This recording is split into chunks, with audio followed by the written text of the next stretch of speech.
Kami dari kelompok 3 yang beranggotakan Putri Aprilia Salsa dengan NIM 9323-06120 dengan Wakidatu Mardiah dengan NIM 9323-11118 ingin mempresentasikan hasil kerja kelompok kami mengenai Nuzulul Quran. Pokok pembahasan 1. Pengertian Nuzulul Quran 2. Tahap-tahap turunnya Al-Quran 3. Waktu dan periodisasi turunnya Al-Quran 4. Cara Al-Quran diturunkan 5. Urutan surat Al-Quran sesuai tertib nuzul. Poin pertama, pengertian Nuzulul Quran.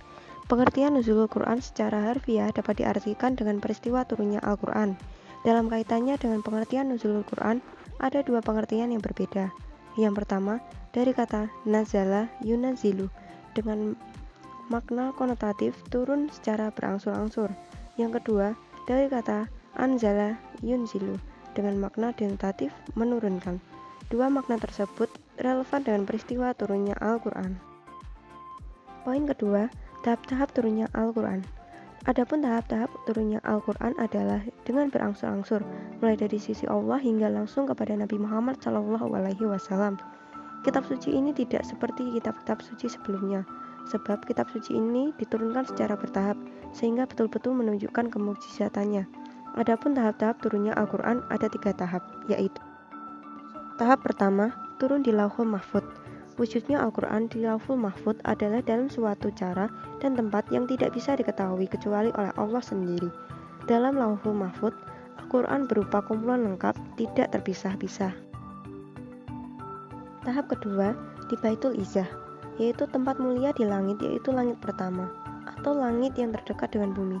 Turunnya Al-Quran, tahap kedua ini yaitu secara sekaligus turun seluruh isi Al-Quran dari Lauhul Mahfudz ke Baitul Izzah sebelum disampaikan ke Nabi Muhammad SAW.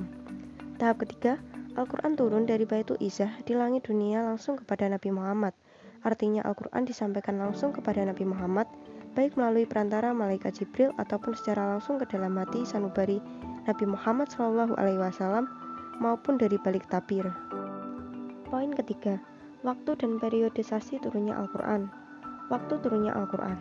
Al-Quran diturunkan secara berangsur-angsur berupa beberapa ayat dari sebuah surat atau sebuah surat yang pendek secara lengkap, dan penyampaian Al-Quran secara keseluruhan memakan waktu kurang lebih 23 tahun, yakni 13 tahun waktu Nabi masih tinggal di Makkah sebelum hijrah dan 10 tahun waktu Nabi hijrah ke Madinah.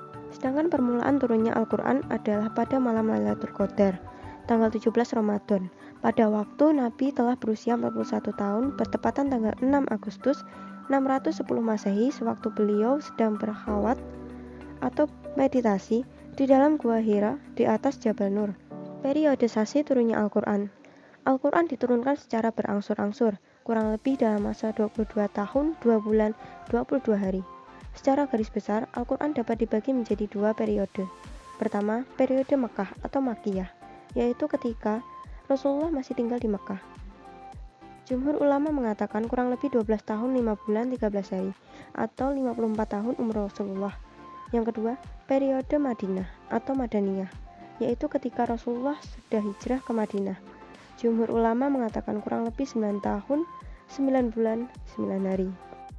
Poin keempat, cara Al-Quran diturunkan. Secara garis besar, cara-cara Al-Quran diturunkan kepada Nabi Muhammad SAW dengan bermacam-macam cara dan keadaan, diantaranya 1. Malaikat mewahyukan Al-Quran ke dalam hati Rasulullah. Dalam hal ini Rasulullah tidak melihat sesuatu apapun. Beliau hanya merasa bahwa wahyu Al-Quran sudah berada dalam kalbunya. Kedua, malaikat menampakkan dirinya kepada Nabi Muhammad SAW berupa laki-laki yang mengucapkan kata-kata kepadanya, sehingga beliau mengetahui dan hafal benar akan kata-kata tersebut. Yang ketiga, wahyu datang kepada Nabi Muhammad SAW seperti gemerincingnya lonceng. Cara ini amat berat dirasakan oleh Rasulullah. Terkadang pada keningnya sampai berpancar keringat meskipun turunnya wahyu pada musim yang dingin.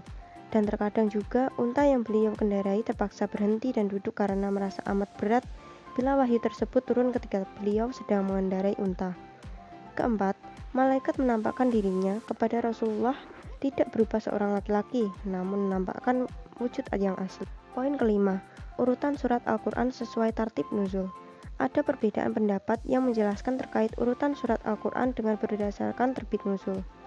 Pertama, terdapat beberapa mushaf Al-Quran yang ditulis para sahabat berdasarkan kronologi pewahyuan atau tartib al-nuzul, seperti yang dilakukan oleh Ali radhiyallahu anhu dan Ubay ibnu Ka'ab dengan mengawali susunan mushafnya dari surat Al-Alaq, surat Al-Mudaththir, surat Al-Qalam, dan seterusnya. Kedua, terdapat beberapa riwayat lain yang menginformasikan tentang tartib al-nuzul yang justru menunjukkan adanya perbedaan signifikan dengan tartib al-mushaf. Hal ini juga menunjukkan bahwa tidak hanya sebagian surat saja yang diurutkan berdasarkan ijtihad para sahabat, melainkan semua surat Al-Quran diurutkan demikian. Adapun beberapa riwayat yang dimaksudkan di atas berasal dari Ikrimah dan Al-Hasan bin Abi Al-Hasan, Ibnu Abbas, dan Jabir bin Said.